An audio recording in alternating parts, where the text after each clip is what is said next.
सूचना केवल हमारे विचार हैं, वित्तीय सलाह नहीं। निर्णय लेने से पहले खुद शोध करें। किसी भी लाभ या हानि के लिए हम उत्तरदायी नहीं हैं।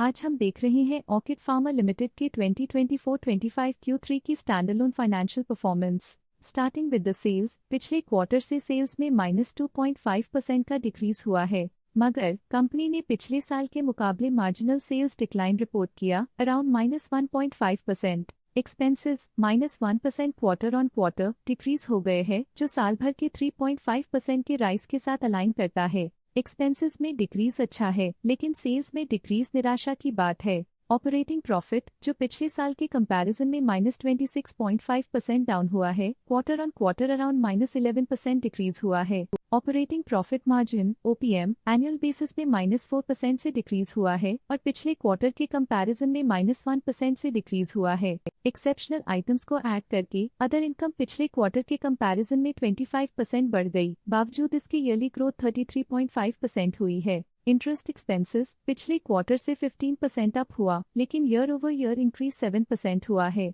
डिप्रिशिएशन कॉस्ट्स में क्वार्टरली -0% का डिक्लाइन देखने को मिला और ईयरली बेसिस पे -7% का डिक्रीज देखा गया। Profit before tax annually -22% decrease हुआ, लेकिन प्रोसीडिंग क्वार्टर से -7% डिक्रीज हुआ है। नेट प्रॉफिट ने ईयर ऑन ईयर -22% का डिक्लाइन दिखाया, लेकिन लास्ट क्वार्टर से -7% का कंट्रैक्शन हुआ है।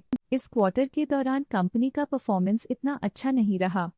नेगेटिव नेट प्रॉफिट लॉसेस को इंडिकेट करता है। वहीं अगर एनुअल एनालिसिस की बात करें तो साल के दौरान कंपनी का परफॉर्मेंस अच्छा नहीं रहा। नेगेटिव नेट प्रॉफिट का मतलब है कि कंपनी प्रॉफिट के कंपैरिजन में नुकसान उठा रही है। अर्निंग्स पर शेयर (EPS) में ईयरली -26.5% का डिक्रीज देखा गया, लेकिन क्वार्टरली में 7% की गिरावट भी नजर आई। इस क्वार्टर में कंपनी का EPS इतना अच्छा नहीं रहा। नेगेटिव प्रॉफिट कमजोर एफिशिएंसी को दिखाता है। ऑर्किड फार्मा लिमिटेड के फाइनेंशियल स्नैपशॉट को रिव्यू करते हुए कुछ मुख्य ट्रेंड्स सामने आए हैं, जो कंपनी की परफॉर्मेंस में रोशनी डालते हैं। दिसंबर 2021 से दिसंबर 2024 तक ऑर्किड फार्मा लिमिटेड की फाइनेंशियल जर्नी में सबसे पहले बात करते हैं सेल्स की। इस साल सेल्स में 11% की वृद्धि हुई है और पिछले 4 सालों में 81% की वृद्धि हुई है, जो एक निरंतर अपवर्ड ट्रेंड को दर्शाता है। पिछले 3 साल से सेल्स लगातार बढ़ती जा रही है, जो मार्केट एक्सपेंशन और कंज्यूमर डिमांड में वृद्धि को दर्शाता है। अब बात करते हैं एक्सपेंसेस की।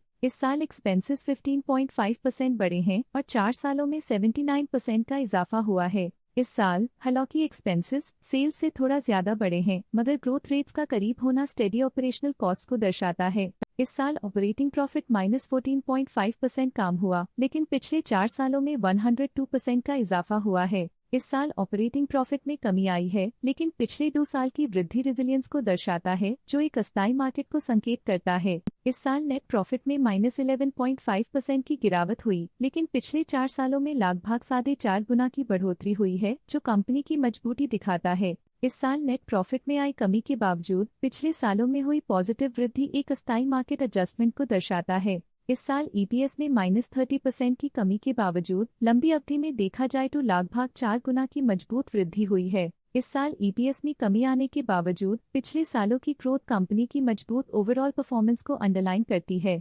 चलिए अब बात करते हैं शेयर होल्डिंग पैटर्न की। ऑर्किड फार्मा की शेयर होल्डिंग रिपोर्ट्स कुछ इस प्रकार की हैं, जो दिसंबर 2024 के 31 तक चलता है। ये रिपोर्ट कंपनी के शेयर्स की डिटेल्ड जानकारी देता है, जिसमें promoters, promoter groups, foreign investors, public investors और सरकारी एंटिटीज शामिल हैं। पब्लिक हेल्थ शेयर्स का परसेंटेज 2024 के सितंबर में 9.93% से 2024 के दिसंबर में 8.64% तक डिक्रीज हो गया। इस डिक्रीज से साफ है कि इस टाइम पीरियड में कंपनी में पब्लिक का हिस्सा डिक्रीज हुआ है। जब कंपनी के शेयर्स का अधिकतम हिस्सा प्रमोटर्स, FII, DII या गवर्नमेंट के पास होता है, तब ये माना जाता है कि कंपनी मजबूत हाथों में है, जो स्थिरता और मजबूत समर्थन को दर्शाता है और इस मार्केट की स्थिरता बनी रहती है। DII, डोमेस्टिक इंस्टीट्यूशनल इन्वेस्टर्स, ने अपना शेयर होल्डिंग सितंबर 2024 में 18.29% से दिसंबर 2024 में 18.99% तक इंक्रीज किया। ये बताता है कि डोमेस्टिक इंस्टीट्यूशंस ने कंपनी में अपना इंटरेस्ट 0.7% तक इंक्रीज किया है। FII फॉरेन इंस्टीट्यूशनल इन्वेस्टर्स ने अपना शेयर होल्डिंग सितंबर 2024 में 1.94% से दिसंबर 2024 में 2.53% तक इंक्रीज किया। ये बताता है कि फॉरेन इंस्टीट्यूशंस ने कंपनी में अपना इंटरेस्ट 0.59% तक इंक्रीज किया है। ये था कंपनी का करंट शेयर होल्डिंग पैटर्न। आज के लिए फाइनेंशियल सेक्टर में इतना ही। देखने के लिए धन्यवाद। स्टॉक लेटेस्ट न्यूज अपडेट के लिए चैनल को सब्सक्राइब करें और वीडियो को लाइक एंड शेयर करें।